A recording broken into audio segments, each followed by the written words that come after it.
Hello everyone, तो आज जो हमारे पास टॉपिक क्या है, हमारे पास find the sum and product of the zeros of polynomial. आपके पास गिवन पॉलीनोमियल या लिए b of x is equal to x square minus 4x plus 7 या आपके पास पॉलीनोमियल आपको पता है अपनी क्वाड्रेटिक पॉलीनोमियल है, तो मतलब इसके जो जीरोस होंगे वो कितने होंगे।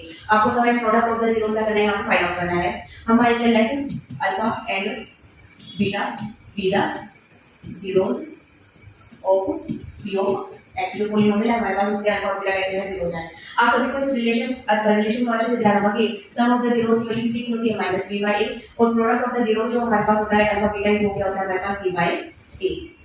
अब आपके पास क्वाड्रेटिक पॉलीनोमियल जो है यहाँ पे आप a b और c की वैल्यू इजीली फाइंड आउट कर सकते हो। अगर इसको कोई भी डाउट आता है तो यहाँ पे ax² plus bx plus c इस तरीके से क्या कर सकते हैं कि कंपेयर कर सकते हैं। a की वैल्यू कितनी यहाँ पे 2 b की वैल्यू -4 और c की वैल्यू कितनी यहाँ पे 7। सिंपली हमें a b और c की वैल्यू यहाँ पे क्या करना है पुट करना है।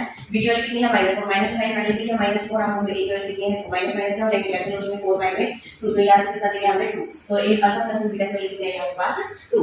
प्रोडक्ट ऑफ द जीरोस क्या है आपके पास c/a की वैल्यू कितनी है आपके पास यहाँ पे साइड वाली वैल्यू कितनी है हमारे पास 2। तो सम ऑफ द जीरोस का आपके पास अच्छा प्रोडक्ट ऑफ जीरोस का आपके पास आज का है। तो ऐसे ही कॉमेडी वीडियोस के लिए आप फॉलो करें। Thank you so much.